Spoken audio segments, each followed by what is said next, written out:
Всем привет-привет! Мы собрались ехать в Зеленоградск.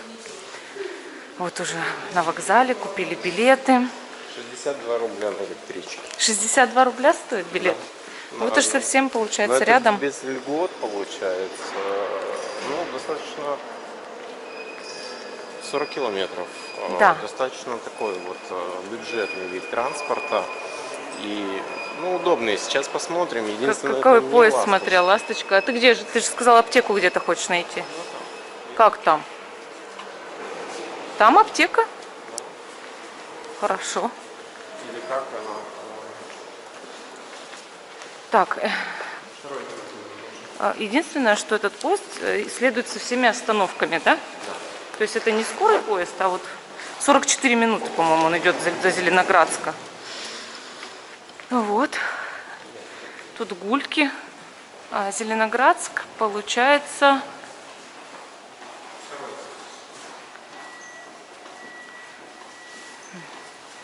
Откуда мы поедем? С какой платформы?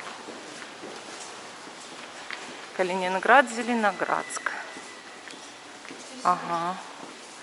Ясно. А ты хочешь сюда уже идти? 25 минут до поезда. Давай пойдем еще. Ты вот зашибись, это... Пойдем. Может, он приехал. Холодно же. Может, он раньше приехал. Пойдем, это же конечная. Ну ладно, сейчас мы, в общем, поднимаемся. Вот мы поднялись, электричка пришла. И мы сейчас поедем. Вот она такая ласточка. Вот тут пришла электричка. А вот сейчас мы на этой поедем. Вот. Сейчас откроются дверки. Скоро. И мы поедем. Все, мы уже в поезде. Народ потихоньку подтягивается. Мы пришли специально раньше, чтобы сесть первыми и чтобы занять место по пути следования. То есть не в обратную сторону, чтобы не тошнило, не укачивало. Но хотя мы в прошлый раз ехали против шерсти, так скажем, и было нормально. Вот. Но в любом случае удобно.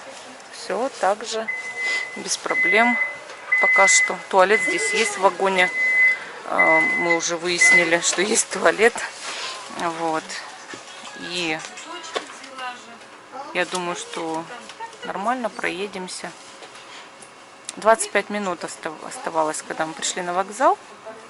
И сейчас уже вот время без 5, а в 16:15 отправляется электричка. Так что ждем.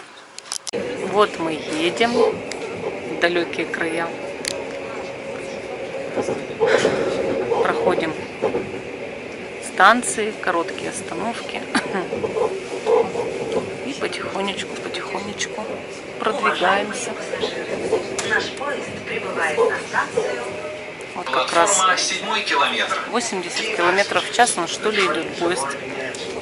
Платформа 7 километр. Платформа 7 километр какой-то. Вот сейчас поедем дальше.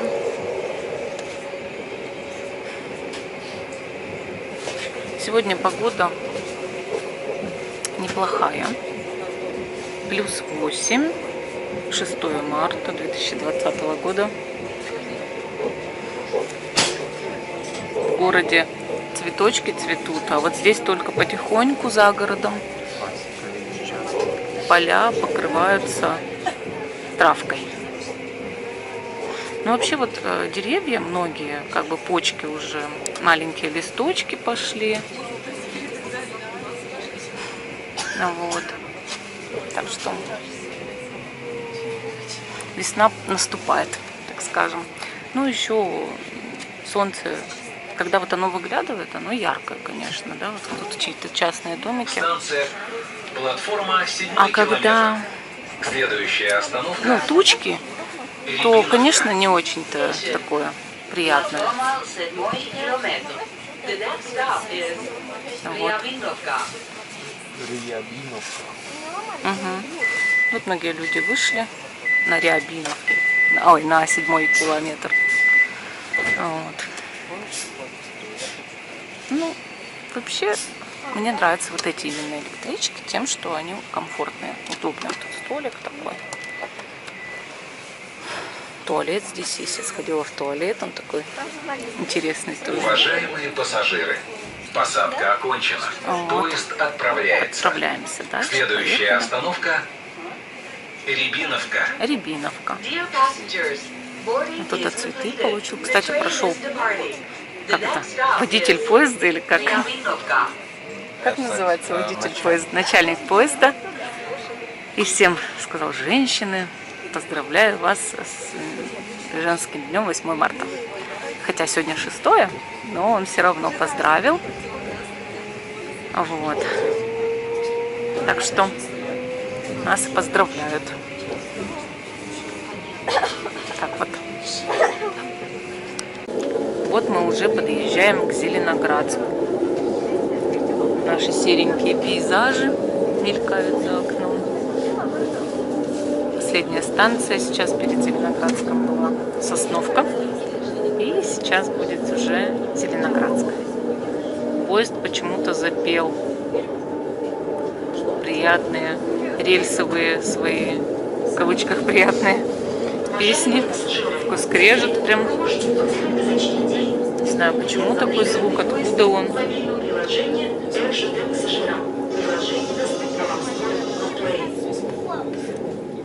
Так вот. Сейчас уже прибудем на вокзал. Снимем вокзал, как он выглядит. Так вот.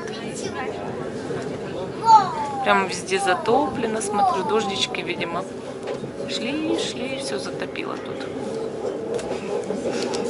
Вот вокзал Зеленоградский. И мы выходим из электрички. Станция Зеленоградск. Station. Zelenograd. Все, вот выходим.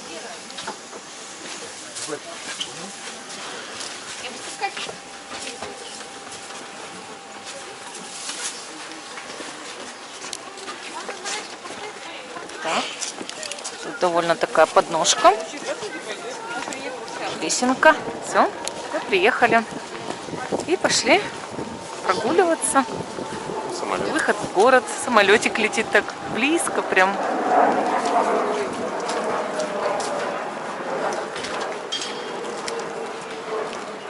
Все, вот.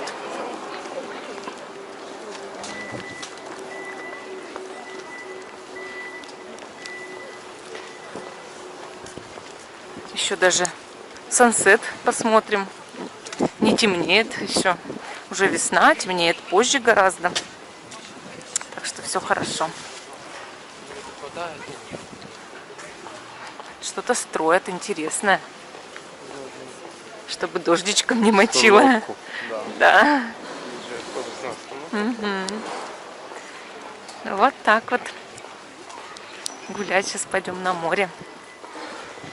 Надеюсь, что мы сегодня успеем снять закат. Ну, хотя должны успеть, потому что обратная электричка в 8 вечера. Вот так. Поэтому можно снять, успеть. Все, мы пошли. Чуть попозже снимем еще видео дальше. Итак, мы подходим к променаду, к морю. Видите, 62 рубля. Садишься. Через 40 минут ты на море. Никаких проблем. Ласточка. Приятные, мягкие сиденья. Все хорошо. Потом в 8 часов вечера сел. В 8:40 ты дома. Калининград удобно. Вообще можно, конечно, жить прямо у моря, если вы хотите. Можно приезжать к морю. Ну вот. Сегодня полный отлив. Видите, сколько водорослей валяется. Сейчас Владимир Николаевич пойдет охотиться. За камешками, за янтариками, за всем. Вот. Так здесь, если спускаешься, на следующем и поднимешься. И мы вместе с тобой и со зрителями нашими. Нужно будет сходить к реликтовым корням все-таки туда. Да, сходим. Ну, я есть хочу. Ольга, привет тебе. Юлия, вам тоже привет. Из Зеленоградска. Ну и всем нашим Родным, близким привет тоже. Маме моей привет большой. И моим родителям. Да, и твоим родителям большой привет. Чайки. Чайки тут прям у меня тоже есть для них корм. Сейчас будем кидаться чайкам.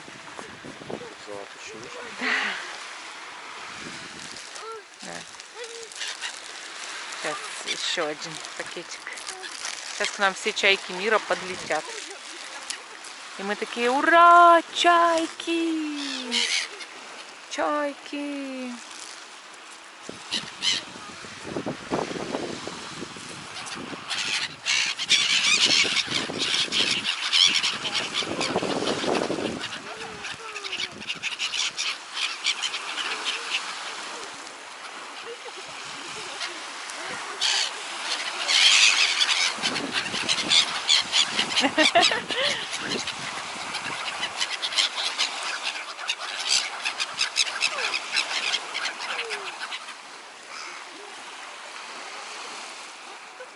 Все уже выкинул, все, да? У нас все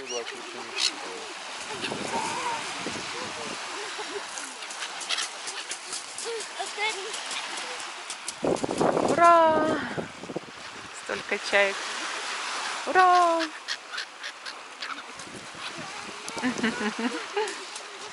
Пойдемте шариться в водорослях. Это же так занимательно. Говорят, что после шторма Много водоросли чего могут таких выкинуть вот можно водоросли, найти да. Янтарь. Конечно, в это водорослях местное больше рассказывают. всего янтаря, потому что он цепляется за вот эти пакли.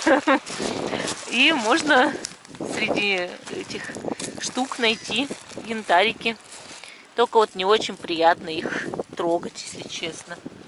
Потому что они вот такие противненькие. Такие вот. Прям. Би-би-би. Кому как. Владимир Николаевич сейчас с удовольствием руки туда запустит. Шарить там руками, а я прям так себе. Ну, не должно быть ничего чуждо нам, человеком природное. Да нет, ты еще просто не побродил нормально. Что ж ты сразу-то сдаешься? Ты так нецелеустремленно себя ведешь, поверь мне. Надо же искать, надо же стараться, шариться, смотреть внимательно. В оба. Зри. Корень.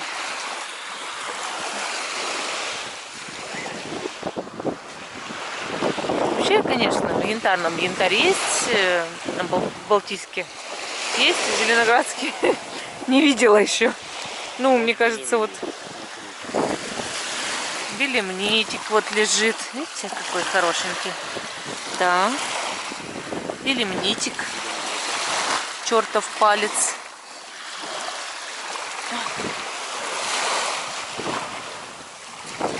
Я про него столько раньше, про этот белемнит, писала статей.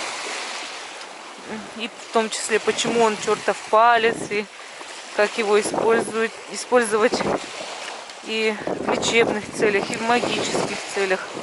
Если кто-то захочет, заходите в контакт, читайте, ищите на моей стене. Было дело, много рассказывала про него. Ну и можно у меня, в принципе, его попросить, заказать, естественно. И пересылка платная. Но в любом случае, если он вам нужен, я вышлю. Нет проблем. Тут очень много водорослей. Очень. Прям выкинула кучками большими. Вот эти кучки обычно такие вот охотники за янтарем их все вот так перебирают. Прям бяки-каки вот эти. Вот так тен-ден-ден. Вот. Так лазят в них так руками. Лучше в перчатках. Смотрят, что там внутри нацеплялось. А я не хочу лазить. Люди вон стараются. Ищут сокровища Балтики. Ну, что теперь сделаешь? Такая волна. Тихая сегодня, спокойная. Еле плещет. Еле плещет волна.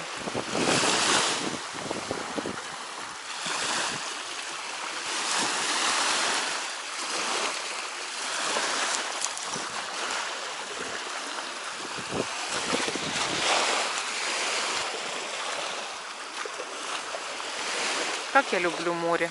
Мое место силы — это море. Приятное всегда чувство. Ну ладно, гуляем дальше. Сейчас пойдем есть. Вот еще кормят. У моста чаек. Мы уже гуляем. Чаечка такая, прям так близко. Так... Но к ней подойти нельзя. Вот как голуби ходят. Чайки. Все рядом. Такие они беленькие, такие хорошенькие прям. Мордочки черненькие, а тельце беленькое. Чаечки. Оп, взяли из рук прямо. Прям с рук берут покушать. Оп, на лету хватает еды.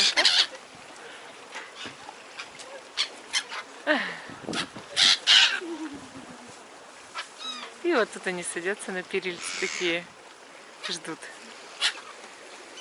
А голуби вот подстроились под окружающий мир. Ой, вот там пытаются проглотить, так не может.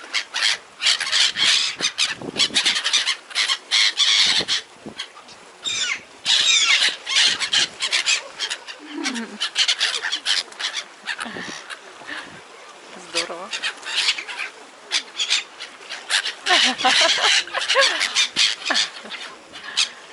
Они так еще рядочком садятся.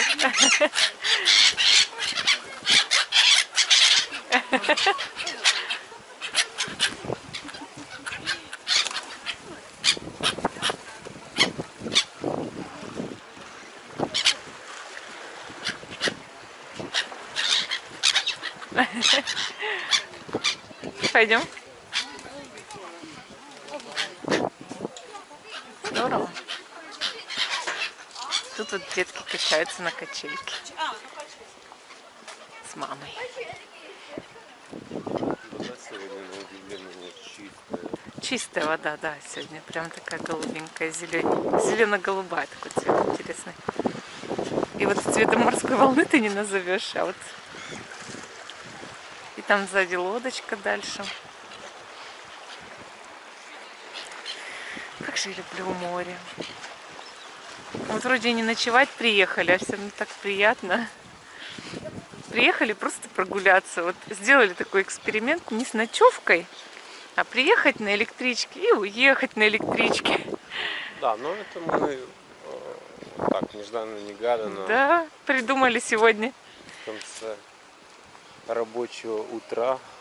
Рабочего дня. Мы уже в 4:15 сели в электричку. Да. Какого уж утра. Приняли весь народ. Еще вечером мне работать. Ну там уж после электрички работать, поэтому уже поздно вечером. Иногда же нужно и отдыхать. Скоро 8 марта. Если вдруг не попадет мое видео раньше, ой, позже, до 8 марта, да, еще не будет видео, Да, то я... сегодня сконвертирую. Нет, я не про это видео. Я говорю, будет ли следующее. То я поздравляю всех с наступающим праздником. Женщин, конечно же, женщин, девочек, девушек, бабушек. Всех поздравляю с 8 марта, с наступающим. И желаю быть здоровыми, потому что здоровье в жизни — это самое важное. Если у человека есть здоровье, у него все остальное есть.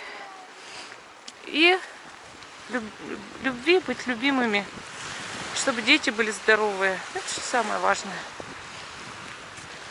Многие люди ставят в приоритет быть богатым. Ну разве ж обеспечат деньги все? Нет. У меня есть клиентки, которые очень ждут, когда им мужчина что-то обеспечит. Там, либо безбедную жизнь.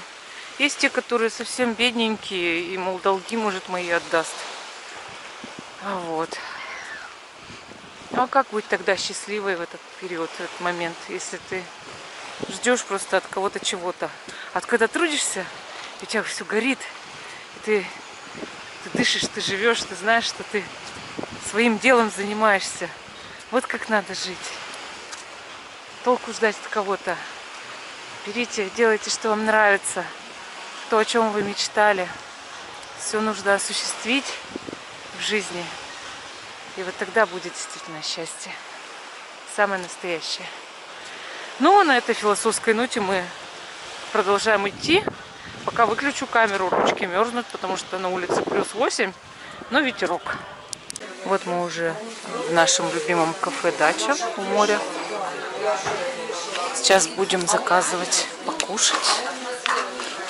Вот меню. Все его уже видели. Тут десерты есть. Ну, мы, наверное, будем пасту, помодоро, без чеснока. Все как обычно. И вот смотрим на море из окна. Спокойная обстановка, приятная музыка. Кто-то плывет на лодке или на плоту, не знаю. Отдыхаем.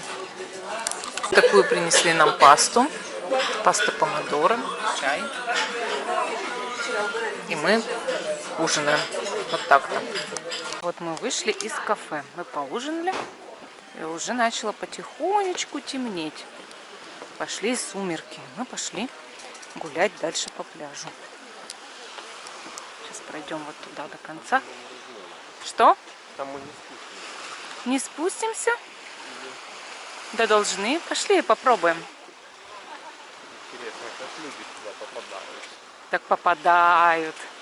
Пошли попробуем. Они, возможно, обходят с той стороны парка.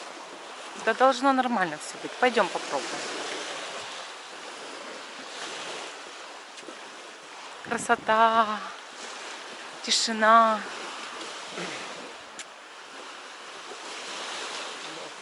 Закрыли.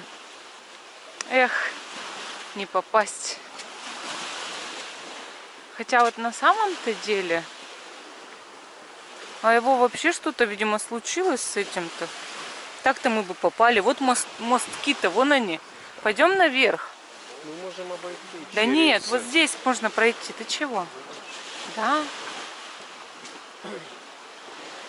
Надо нам обойти.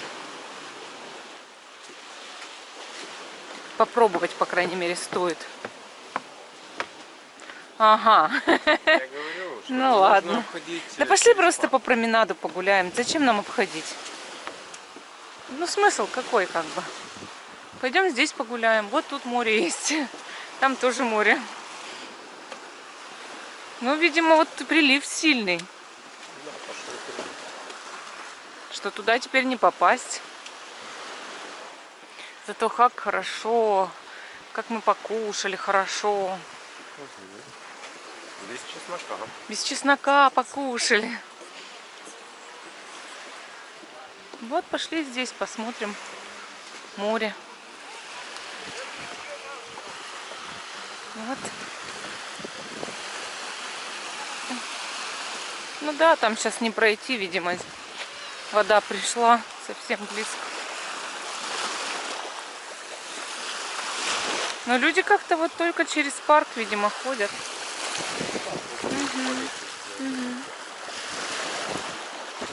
Мне вот сейчас неохота просто тащиться туда, далеко очень. Сейчас уже будет темнеть, мне главное подсмотреть закат. Ты хочешь пойти? Где будем смотреть? Здесь. Ну нет, я спросила, ну там можно подальше напоминать. Я спросила, ты хочешь пойти туда? Совсем. Нам подниматься в гору, спускаться. Ну вот. Так что пошли погуляем. Ну, пошли. Камушки, камушки, столько камушков на это нанесло. И только песочку, вот прям серединка. Дорожка. Намыло. Намыло, да.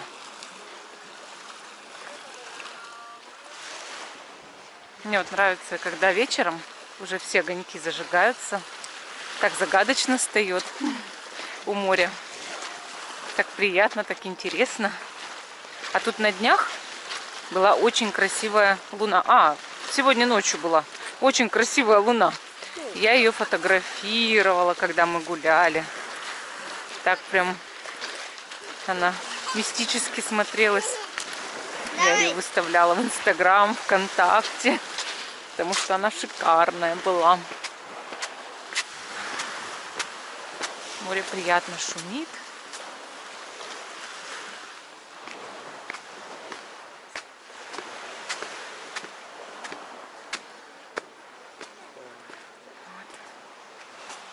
Вот так все это смотрится.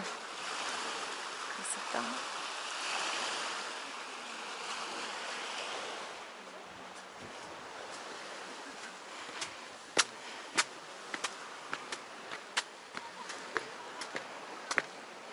Сейчас нам надо пройтись по променаду вперед, только вперед.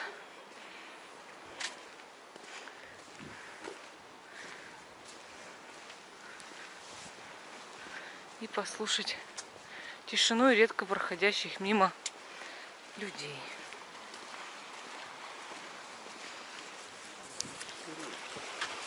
Прилив.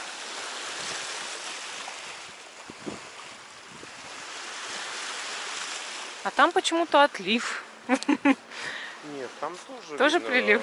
Это когда мы приехали, видно был отлив, и пока вот мы. Ну не знаю, мы же с тобой вот когда, помнишь, пошли, даже до второй лестницы было не добраться. Все равно прилив. Ну, возможно. Мы просто сначала думали, что там широкая полоска пляжа. Думали, все нормально. А оказалось, нет. Прилив сильный.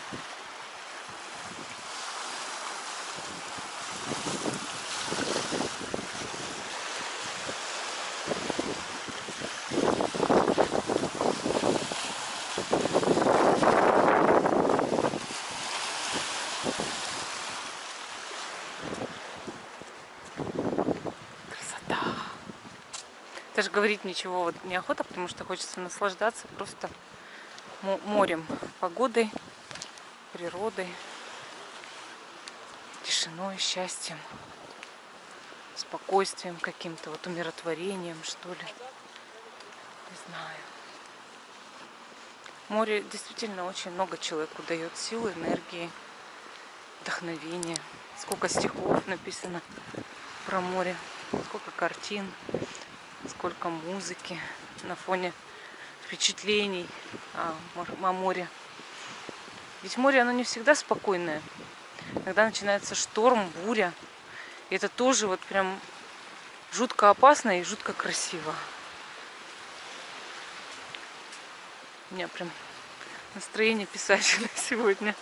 Может, приедем домой, Вов, книгу напишем вместе. Завтра выпустим тираж. Ну а что, вот те, кто пишет, есть такой сайт, называется, по-моему, Ридера. Да? Ридера же называется. Ты можешь там издать свою книгу.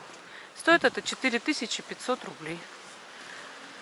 Ты посылаешь материалы, оплачиваешь, тебе печатают книгу. Ее можно продавать тем, кто будет продавать, ты обещаешь одну сумму, себе другую, просишь выставить такую-то цену. И продаешь. Тебе идут денежки. И все. Все просто. Если ты талантливый писатель, поэт, вперед! Как говорится, в нашей стране все можно. Все пути открыты для всех. Россия великая страна. Я патриот. Я патриот. Мы вчера шли с Владимиром Николаевичем. Я говорю, вот собирают детям. Глухим там, слепым. А как государство хорошо у нас этих детей содержит. Вот попробуйте, вот мне покажите, что они содержат. Но ведь содержит же. Специальные есть дома. А те, кто усыновляет, большая пенсия. Главное параметры соблюдать, чтобы тебе дали усыновление. А так, вот как бы все дается в эти детские дома. Ну все. Может быть, я, конечно, ошибаюсь. Приведите примеры. Те, кто знает точно, что в каком-то детском доме не додают денег на детей. Или руководство бы эти деньги все забирало себе. Если такой детский дом присутствует в нашей стране, мы будем разбираться, бороться вместе со всеми, чтобы такого не было. Вот. Но когда я вижу, что частные организации собирают таким детям деньги, вот странно немножко. У меня вот многие знакомые работали в детском доме. Как бы туда идет приличное финансирование. Лучше, чем некоторым детям, которые живут дома. Самое это интересное, потому что дома у родителей зарплата, а когда ты на довольствие государства, ты все равны, как говорится. И меньше прожиточного минимума в месяц просто не могут дать. А вот родители могут, позволяют себе. Это называется статья, даже за это есть, уклонение от доходов. У нас есть статья уклонение от расходов, а есть уклонение от доходов. Представляете? Как уклоняются от доходов? Вот живет женщина с мужчиной, который уже, допустим, и не отец ребенка. Она где-то там отца потеряла. Если отца потеряла у ребеночка, надо на алименты подать, верно же? Сама, допустим, она когда зарабатывает, когда не зарабатывает, что она должна сделать? Она должна трудоустроиться, правильно? Первое, если она трудоспособна, не трудоустраивается, она уклоняется от чего? От доходов. Выпивать ей есть на что, а трудиться она не хочет, да? Дальше. Если она не может трудоустроиться, она должна встать на биржу труда. Ей будут платить пособие. И ее тут же организуют. Мол, ты получаешь пособие и должна получать еще несколько пособий. На ребенка, на коммунальные услуги, да, возврат 50%. И т.д., и т.д., и т.д. Если у тебя площади не хватает, ты опять должна собрать документы, правда? Что происходит? Нет, камера вниз, голова будет крутиться у зрителей. Извиняюсь. Просто я увидела в некоторых видео, что камеру иногда вот так задираю, и видно только верх наоборот. И стала пытаться ее чуть-чуть центрировать. Вот. И вот таких вот, как сказать, уклонений от доходов, их очень много. То есть ты пособие не получаешь, ты на биржу не встаешь, ты работать не хочешь, ты там это то. А ребенок-то живет, и ему не хватает денег этому ребенку. Если же он в детском доме, государство, хочешь не хочешь, эти деньги предоставит. И вот уже зависит от руководителя этого детского дома, дойдут адресно до ребеночка деньги или нет. Вот единственное. А так финансирование же идет по полной программе. Я слышала о очень неплохих деньгах. И не буду говорить суммы, конечно. Неплохие. Это касаемо России. Это только в России. Ни Украина, ни Беларусь сюда, конечно, никакого отношения не имеют. Страны ближнего зарубежья. Нет, нет, нет. Только Россия. Медицина. Вот Владимир Николаевич приехал из Одессы. Он говорит, у нас вся медицина платная. Я говорю, а у меня, я не слышала такое. Формально бесплатная, по факту платная. Формально не бесплатно, а по факту платно. Я говорю, это как? Он говорит, ты приходишь в больницу, нужно дать терапевту. Если ты ложишься в больницу каждый день, каждый укол, каждую капельницу нужно давать медсестре. Лекарства тоже надо купить, шприцы тоже надо купить. По-моему, даже постельное с собой принести, да, Владимир Николаевич? Желательно. Желательно. Вот. И я понимаю, что мы такое в России даже не слышали. Если вы слышали, тоже напишите, пожалуйста. Мне интересно. Потому что мы в России такого не слышали. Я и ездила, и переезжала, и нигде не слышала. Понимаете? Хотя, дай Боже, побывала я в больницах. Не приведи Господь никому такого. Вот. И лекарства все идут бесплатно. Все. Единственное, что когда я приехала в институт Павлова, из меня попытались выжать платный, очень дорогой анализ, который я отказалась просто делать. Говорю, извините, но нет. Я говорю, насколько он целесообразен, нужен? Ну, нужен. Я говорю, ну, если не можете объяснить, тем более. То есть меня попросили, по-моему, за этот анализ 7 тысяч, что ли. Я говорю, нет, целесообразно для меня платить, не зная для чего и зачем это нужно. То есть просто попытались, я так понимаю, поиметь свое. Вот. И есть еще момент, обычно все инструменты, у нас вся медицина, да, бесплатная, все инструменты, все анализы, все должно быть бесплатное. По сути, то, что нужно врачу для того, чтобы поставить диагноз, для того, чтобы вылечить пациента. Ну вот, есть такой анализ, называется трепанобиопсия подвздошной кости. Меня заставили купить иглу. Эта игла стоит ни много ни мало 3200 рублей. Но это единственные эпизоды, извините. Когда я слышу про ту же Украину, и медицина оказывается полностью платной. Я понимаю, что в России супер. В этом плане очень хорошо. Тот же самый дорогой в мире препарат экулизумаб, солирис, да? И те же другие да, очень дорогостоящие препараты. У нас вот пусть через судыну выделяет государство и дает бесплатно. Попробуйте даже на такой препарат собрать деньги, справки в Европе. Будет сложно, сложнее, чем в России, понимаете? Даже учитывая наши суды. И, ну, много всего, конечно, много всего. Но я понимаю, что когда собирают некоммерческие, наоборот, коммерческие или какие-то частные организации, да, деньги на благотворительность, есть подозрения не очень хорошие. Но я не хочу никого ни в чем обвинять. Я просто понимаю, что нужна какая-то наглядность. Нужно четко знать, куда ты вкладываешься. Вот мне пишет девушка ВКонтакте на днях. Здравствуйте, Карина. Я говорю, здравствуйте. Вы знаете, у нас есть благотворительная акция. Мне нужны деньги. Я говорю, какая акция? Расскажите подробнее, да? Она говорит, мы готовим вот бедным мамам на 8 марта подарок. Мы их сводим полностью в салон красоты, парикмахерскую, и потом на шопинг. Купим ей новые наряды. Я сажусь и начинаю рассуждать. Пока Карина сама не начнет ходить 8 марта на полностью в салон красоты, на шопинг. Как она может вкладываться, эта Карина? Вот, ну вот, как бы, ну, мне кажется, что, может быть, это лишнее. Напишите свое мнение. Потому что вот даже ту же Индию мы смотрим постоянно о благотворительных акциях в Индии, о людях, которые пытаются помочь. И немножко сами участвуем, но мы знаем, куда мы участвуем. Это когда людям совсем нечего есть, и им раздают рис. Рис, сари, которые стоят 100 рупий одна. 100 рублей. 100 рублей, 100 рупий это одно и то же. У нас рубль и рупия почти равны друг другу, да. Меньше $2 стоит сари.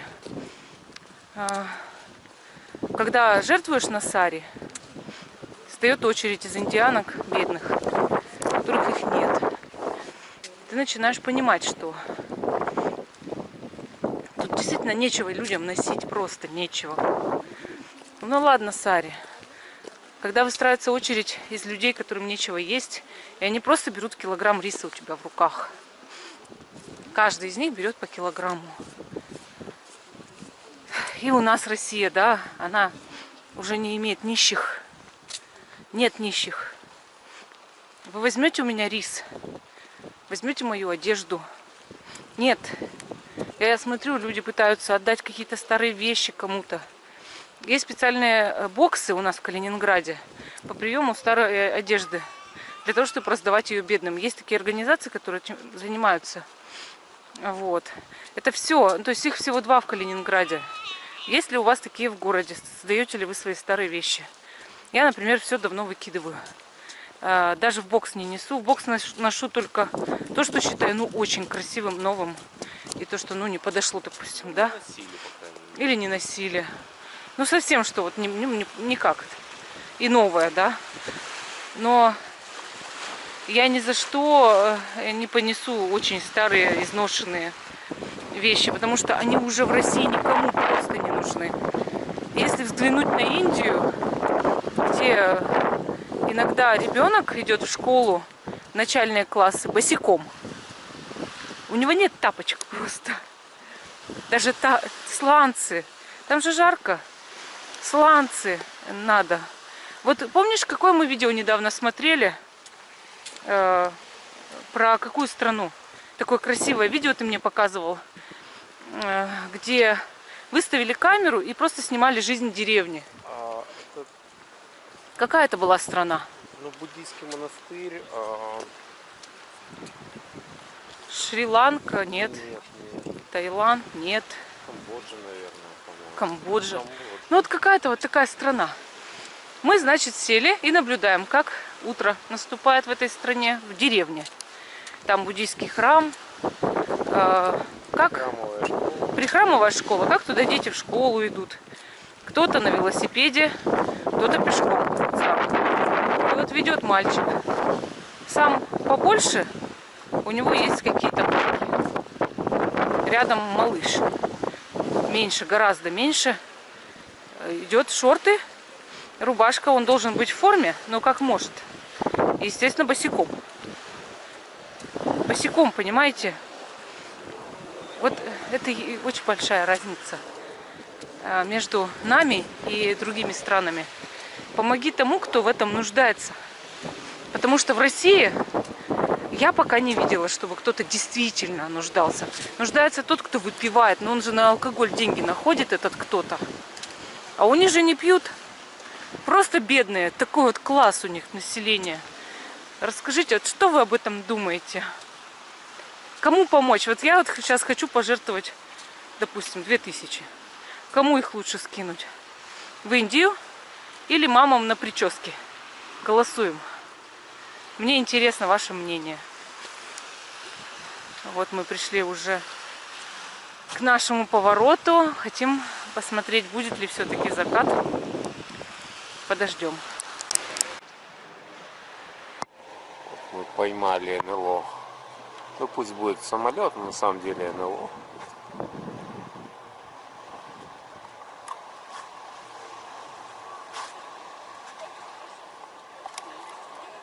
На табло информация: температура воды 4 градуса, температура воздуха плюс 7. То есть достаточно тепло. Единственное, что дождик и закат, к сожалению, мы, наверное, не увидим сегодня розовый из-за облаков. Вот как вы думаете, это стоят люди в балахонах, в капюшонах? Кукла склада. Или очень страшные куклы ночью в темноте? Как вы считаете, что это? Пишите свои ответы. А мы идем пока на вокзал. Сансет мы пропустили, потому что его не было. К сожалению, его не было. А почему? Потому что очень облачно, пошел дождь. И, естественно, никакого сансета. Просто потемнело и все. какие страшные фигуры. Отель Кошкин дом. Да, вот Кошкин дом. Мы прям к нему вышли с променада. Тут совершенно рядом. И сейчас идем на вокзал железнодорожный. По темным зеленоградским улочкам. Мы уже на вокзале. Купили билеты и ждем наш поезд. Сейчас уже пойдем. Может, он уже и пришел. Уже в поезде. Вот уже все сели. Никого нет, мы одни пока что. Но мы рано пришли. Ждем теперь, когда он отправится. Темно, темно. И только мое отражение в окне. Угу. Ну что, Владимир Николаевич перед тем, как мы поехали, пошел в магазин. Купил он мне «Комсомольскую правду». Нужно же как-то что-то читать, пока едешь. И вот, наткнулась я на статью. Филипп Киркоров, значит, король шика дал. Сейчас немножко выпрямлю, чтобы хоть как-то дать шика. Вот слушайте. Не секрет, что гардеробная короля сцены Филиппа Киркорова вмещает в себя десятки тысяч нарядов и более 6 тысяч пар обуви. Сосновка. О, Сосновка. Следующая остановка Муромская. Муромская. The next stop is Так смешно говорят по-английски. Муромская. Вот. Причем многие вещи Филипп пока ни разу не надел. Уважаемые пассажиры, посадка окончена. Поезд отправляется. Следующая остановка Муромская. Муромская, так.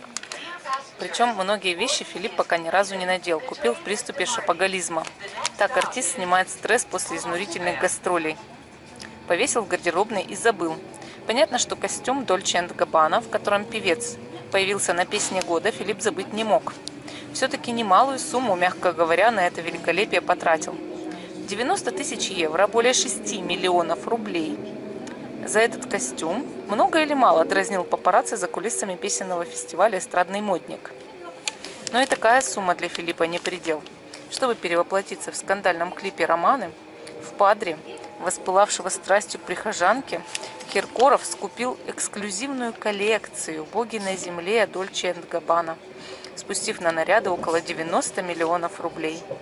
В 280 тысяч долларов, почти 19 миллионов рублей, артисту обошелся балахон, расшитый вручную фресками и каменьями, и за плащ с вышитыми на нем фрагментами библейских сюжетов певец заплатил кругленькую сумму, аж 100 тысяч долларов, почти 7 миллионов рублей. За все красивое и ах, надо платить большие деньги, объясняет трат-артист. Одежда выселила меня из квартиры. Я страдаю шопоголизмом. Одежда выселила меня из всех квартир в Москве. Шутил в интервью Ксении Собчак, любитель шика-блеска Филипп Киркоров. Все покупки для меня делает байер-эксперт, который ориентируется в новинках и тенденциях современной моды. Умеет отбирать вещи, которые мне понравятся. Я шопоголик, и началось это очень давно. Я убеждаю себя, что это моя профессия, что я публичная личность. И я не могу появиться в одном и том же костюме 2 раза. Но на самом деле в моей гардеробной столько вещей, что и 3 жизней будет мало, чтобы надеть все это, даже если переодеваться по 5 раз в день. Вот этот балахон стоит 19 миллионов рублей. 19 миллионов. Как он так прям... Ну, вот такая вот статья. Она меня прям заинтересовала. А вас? Понравилась вам статья эта или нет? Нравится вам тратить много на вещи или мало? Или вы экономите? Расскажите. Вот мы и приехали в Калининград. И вот такой вот вид здесь открылся. Мы на Северном вокзале. И мы поднимаемся вместе со всеми, чтобы пойти через турникеты в город. Наша электричка уезжает на Южный вокзал. А мы пошли домой. Нам тут ближе. Уезжаем мы обычно с Южного, а приезжаем обычно на Северный. Так получилось. Ту-ту! Чух-чух! Вот. Очень быстро, все просто. Никакого напряга. никакого не надо. Такси за 1000 там или за 700. 62 рубля. Вот и все. Надеюсь, сегодня всем наше путешествие понравилось бюджетное. И вы и дальше будете с нами.